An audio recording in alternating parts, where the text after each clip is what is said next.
Hello again, everybody. Welcome back to a new Screencast Lecture. Tonight's topic is phases of matter. We're going to focus on gas, and this will be part one of a two-part series. Here we go. Let's get started. In previous discussions, we've talked about solids and we've talked about liquids. Now it's time for taking a look at gas. First of all, let's get a definition for gas. Just like we did for solids and liquids, we want to take a look at shape. Gases have indefinite shape. Let's think about a balloon. Let's say I have a carbon dioxide filled balloon.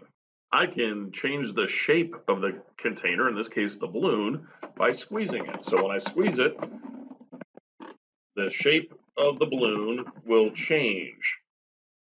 Here's an amazing animation for you. So let's say I push on both sides of the balloon. You can see that the balloon will change its shape.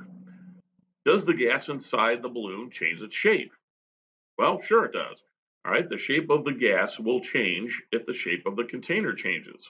Next, let's talk about the volume. Gas has an indefinite volume. Now that sounds kind of weird at first. So let's think about that balloon again. So let's consider this carbon dioxide balloon. The deflated balloon is put on a balance and the balance is zeroed. So we're going to call this mass zero. Of course, the balloon itself has mass, but we want to subtract that. We don't want to count the plastic or the vinyl of the balloon itself. The carbon dioxide inside the balloon, after we blow it up, let's say it has a mass of 5.5 grams. The carbon dioxide molecules have filled up the balloon. Those black dots are going to represent carbon dioxide molecules. So let's say there's 6 of them. Obviously there'd be a lot more, but just for the sake of this example, we're going to go with 6 carbon dioxide molecules inside the balloon. If we pop the balloon,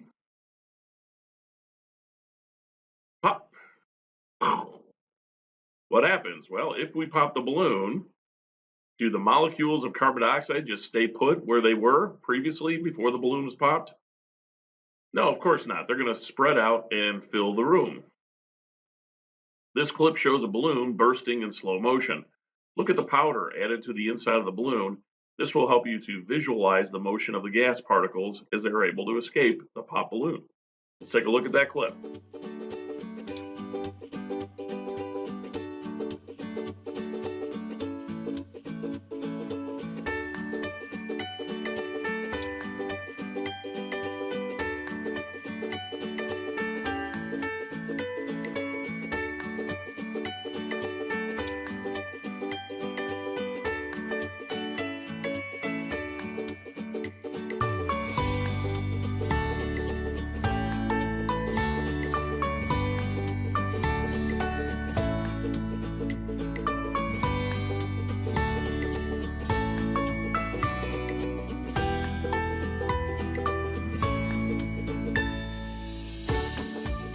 That was pretty cool.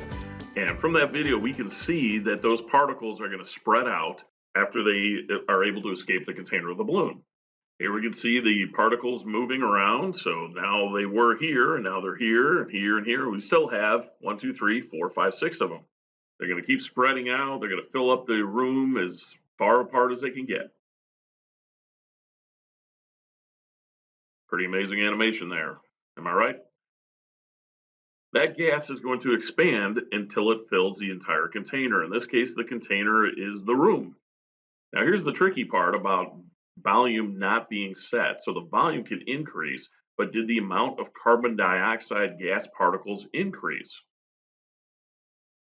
No, we still have those same particles. 1, 2, 3, 4, 5, 6.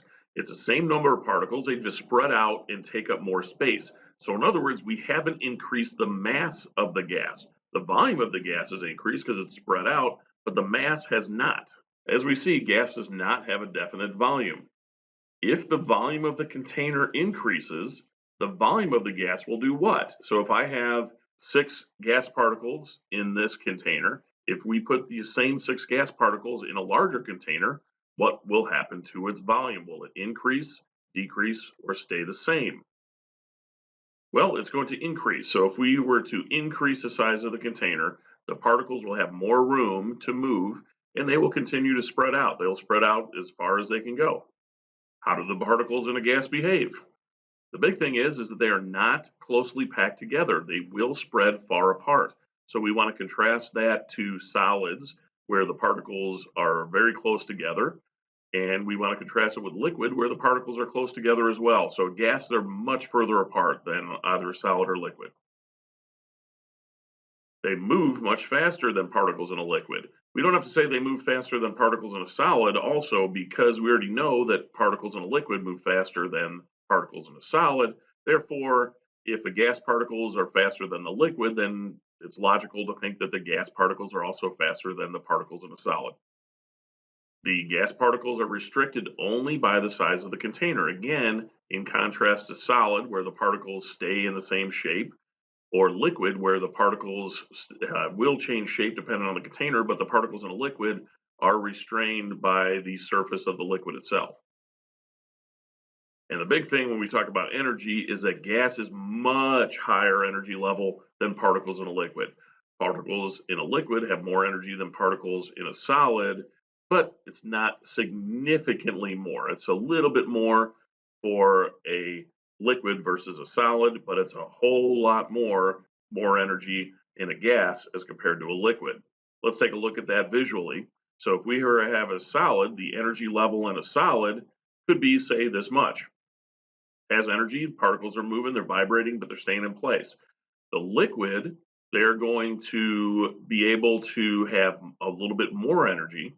And importantly, they have enough energy where they are able to change position. They can do other things besides just vibrate into place. They can actually change position and flow. That's why liquids can flow.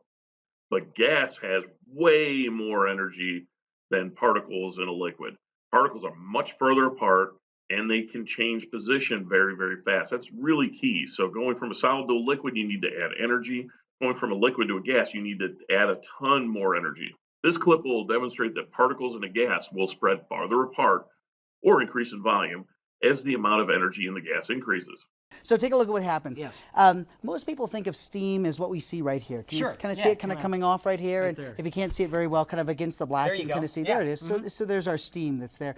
Steam is really just by definition vaporized water. Yeah, so think water, of like a vaporizer in the room. you got it. You got it. But steam, you put your hand in steam, it doesn't necessarily catch on fire. So that's where the next part comes in. Okay. So notice that we have this little part here where Bubbling. it's bubbling. So we have these this water vapor here. It's coming up through a coil of wire of copper tubing. Yeah. What's and now, going on there? How does that help? well, we're going to superheat this, all right? Oh, boy. So, this Oh, is good, all boy. right? So this is yours. Look out. All right, hang on. You're Okay, good. All okay. right, so now watch this. You go underneath kind of like this. Yeah. All right, and I'm going to come up on top. You're good. Okay. Life's good. Just All right, hold it right there. Yeah. All right, so You're you and making I, me nervous, Oh, Steve. don't worry about it. You and I are now superheating it. Notice what's at the very end. You're not seeing any of that water vapor come No, it out anymore, stopped. are you? Right? I've been so focused on You the see, bottom right okay, here, holding still. All right, so we are superheating this, which means that steam has the potential to take a tremendous amount of energy. So if you take a look at this right now, you can see it doesn't look like there's a lot of water vapor coming out. And No. in fact, we're getting it up to about 200 degrees Celsius. That's 400 degrees Fahrenheit. So get a match. By definition, the superheated steam is colorless and it's invisible. Just get the match right at the very top there and take a look at what happens. Let's see if it's getting hot enough. Watch what happens when we get... Hey-o. Did you look at that? you see that right there? That's steam. Isn't that just amazing? Yeah. So as we get close to it there, about 400 degrees Fahrenheit, and all we have to do is get close. Smoke and alarm's starts not- to catch it. won't Isn't go that there. yeah. Let's see if they can see on the camera what happens to that piece of paper. You can start to. Oh, there it Can you is. see it? See that? It starts to brown. So firefighters have Oh, to be yeah. especially cautious of a real steam leak because steam is insidious. It's invisible. It's colorless. It has so much energy inside. And so that's kind of why they use steam for steam turbines and so forth. You can trap a tremendous amount of energy. Now, if we stop superheating it, then all of a sudden you've got a situation where you can kind of see it again. So we get this water condensation. But I think it's absolutely amazing that when we think of steam, we can take a look at something like Yeah. that. Oh, that's a is good one. truly that powerful to be able to start a Had fire. a lot of energy. And just the bubbling's amazing. still the same as it was Absolutely. when we started. Temperature down here about 100 degrees Celsius, but because we superheated it out there, it's about 200 degrees Celsius, 400 degrees Fahrenheit. Boy, that was a really neat video. I really like that a lot. You could see the steam coming out of the tube, and that steam is gonna spread. Now, one of the things I found really interesting when I was a fireman is that a gallon of liquid water will spread out 1,700 times its volume when it becomes steam. So if you have a gallon of water, as you boil it off, if you add energy and become steam, it will expand incredibly quickly. So that's one thing to keep in mind, and it's a concern of the firefighter as they come into a room. If they're going to start spraying the hose into a room that has fire and heat into it, that water will vaporize, become steam, and will expand very, very quickly and can come shooting back towards you and throughout the entranceway you just came in. So the energy level from liquid water to gas water is huge. It's really staggering, and it surprised me by how much of a difference that really is. So here you see in this diagram, the particles in a gas are going to expand as much as they can. If the container is open, they're going to leave the container. And in this case, we're, like I said, I'm talking about liquid water. If this was a gallon of water, these particles are going to shoot out and expand 1,700 times more. This next clip is a model of the motion of particles in a gas. Note that they are traveling faster than particles in a liquid, that they change position relative to one another, that they move farther apart from one another as compared to liquids, and they spread out to fill the entire container. Watch for those things in this clip.